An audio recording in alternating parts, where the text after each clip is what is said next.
everyone, welcome to the Fortress of Solitude podcast. I'm your host, Sergio Pereira, and this episode is going to be a discussion and a review about the latest Injustice animated movie. So you remember a while back we recorded a podcast discussing what we heard, what we thought about the Injustice movie, what we'd heard about it and some of the visual stills, and if it was really a good idea. And I'm not going to give you an entire recap of it, because obviously I want you to go click on the episode and listen to our thoughts about it. But just so you have the understanding, just a summary of what was said was, the main thing we wanted to know is if it was really a good idea. If an Injustice movie was supposed to come out right now at this time, or if it should have been at the end of the phase of DC's new animated universe, the one that they've created now with the likes of Batman, The Long Halloween, and Superman, Man of Tomorrow. So that was the main question, and if the Injustice was come out at the right time. But obviously, like with everything else, you should wait and see until you watch the movie before you make your final decision about it. So I was fortunate enough to actually get an opportunity to check it out recently, and I must say that I still think my thoughts from before stand, like now. And actually, after watching the movie, I feel it was actually even more of a bad idea to release this movie now versus much later on. And to be honest, I don't actually think it's one of DC's better adaptations.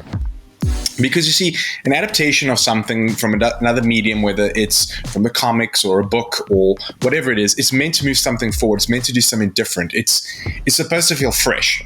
Because ultimately, what's the point of it then? I mean, if you can go read the Injustice comic books and it tells a better story than the movie, why are you going to invest the time in watching the movie? Or if you can play the game, why would you go and watch the movie? So this is why, for me, I have very weird feelings towards this Injustice sort of movie, because it feels like it's, a bit of a smash-up, a bit of a combination of both the comics and the game, which isn't always necessarily a bad thing, because like those, super moves that they always did in the game, you kind of see it happening here. Certain scenes which take place, which it does look kind of cool. But overall, the story, it feels a lot more compact and condensed and smashed together versus being layered storytelling where it explores like the different sort of heroes and it explores different sides of the DC universe, essentially. Basically, the people all who have to come together either to be on Superman's side or Superman's new regime, or on Batman's side of like the rebellion. And I find it just basically with this, it just kind of skims over it. We don't really have a lot of in-depth look into some of the characters and seeing, okay, how they're reacting towards it, and naturally that's what happens when your movie is only 80 minutes or whatever, how long this is. So for me, they kind of felt where this became more of a case of Batman versus Superman in a sense, where it's just the two of them, they're fighting off against each other, which I guess is kind of the main focus of Injustice, but it wasn't something that needed to be redone here. And I'll say this, I actually think that the Injustice cutscenes from the game are a lot better than what we see here, because I found the storytelling was done a lot better, and here it just feels like they've taken all of that. They've said, okay, cool, let's just change the artwork, let's change the design, let's do some of that here and take out some of the panels and some of the dialogue directly from the comics and put it here. Obviously, there will be fans that will like that. They'll say, oh, cool, it's it's a faithful adaptation. But do you really need something which is a beat for beat, readaptation, basically, or same adaptation, basically? I'm struggling with the words to actually say that, but it feels exactly the same of things being combined. See, there's nothing really new here. There's nothing really fresh that you look at this like, wow, this is going to be one of those animated movies I'm going to be watching from time to time. And I say this in comparison to something like The Long Halloween, which had a little bit of a twist, but it was also quite faithful to what the comics did. But The Long Halloween, I found that it captured the mood and it knew exactly what it was doing. Whilst here, it felt like they didn't know if they want to be too much like the game or too much like the comics. It just felt like, they're smushing things together and seeing what works. And that's, unfortunately, what happened is a lot of it didn't work. It kind of felt like it was recycled for the most part. So yeah, that for me is the biggest worry of Injustice, that the story just wasn't captivating enough for me, in the sense that I'm like, okay, I know what happens. I know what's going to happen here. Yeah, it's easy to understand. We know this.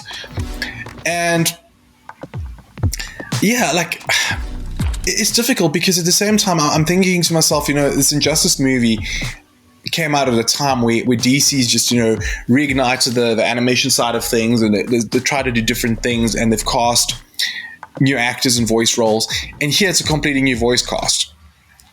again, they do a good job. The actors involved, they do a fantastic job in bringing these characters to life.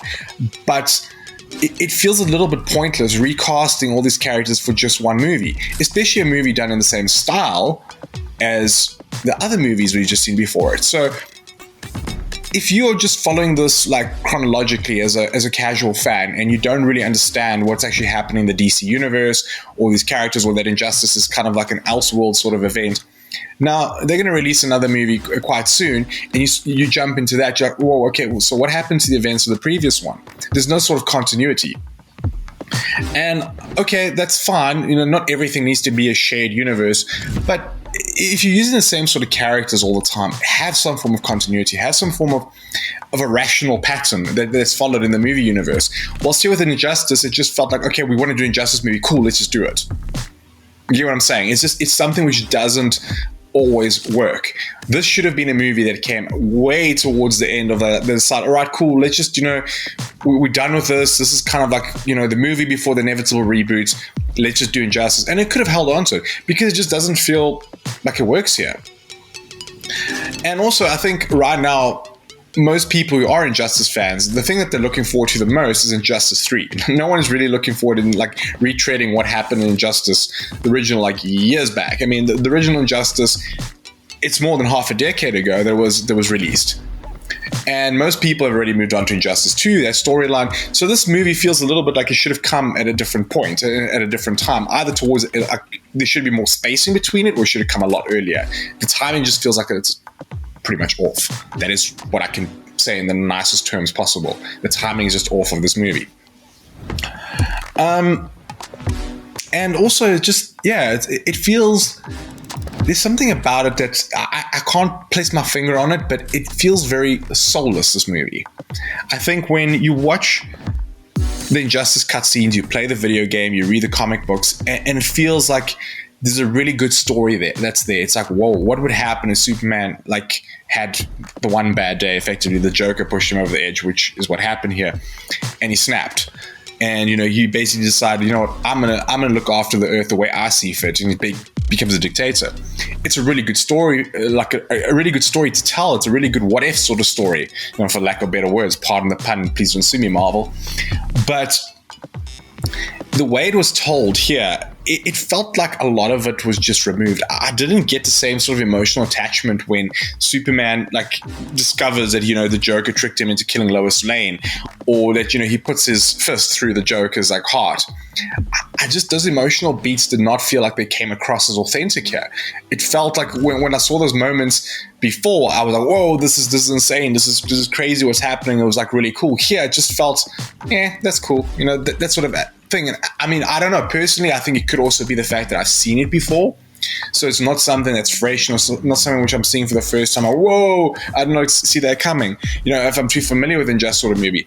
So that is a difficulty. I can't say if that is the film's fault or that's my own bias there. That's the difficulty I'm trying to bring across here. But I do think that in a story like Injustice, most casual fans will know about it. Even most gamers will know about what happens in Injustice. They'll know the basic premise of it. So all these sort of moments that the big moments that you need to bring to life, you need to do it in a way that captures the magic of the first time a person saw that.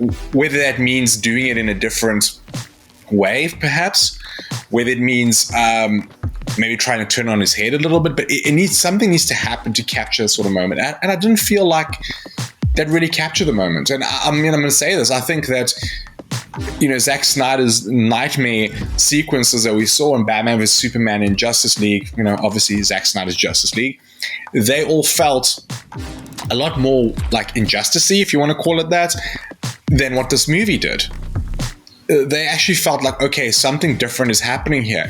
And it wasn't following Injustice. Well, it was kind of similar to Injustice in a sense, but it wasn't, aesthetically or the exact same storyline. It was done a bit differently, but it still felt like, whoa, this feels like Injustice more than this animated movie, which is a beat for beat sort of adaptation of it. So, yeah, I mean, for me, I gotta say, Injustice wasn't one of DC's best animated movies. It was a bit of a letdown. I don't don't think it was the worst out there. Don't get me wrong. I still think that honor belongs to Batman and Harley Quinn. That's still, for me, like one of the worst adaptations, which is ironic since I love Batman, the anime series, but the mood was completely wrong there. But I digress. But this one, for me, it had so much potential. I think with a storyline like Injustice, which is such a big thing in fandom that everyone knows about it, I think they could have done a much better job here. And I was slightly disappointed. And look, I'm kind of hoping that they don't go ahead with the plans for Injustice 2 just yet, that they kind of pause on that and hold on to it. Because I just like to see them, build some continuity in this universe and, just stop throwing things against the wall and seeing what sticks there. But yeah, I mean, obviously, this is my opinion. If you've checked it out, I'd be interested to hear what you think. Maybe you loved it. I mean, maybe I'm missing something. I mean, I'm keen to hear from you guys and girls and everyone else out there. Let me know what you thought of Injustice. And don't forget to like, share, and subscribe to the channel. Until next time, see ya.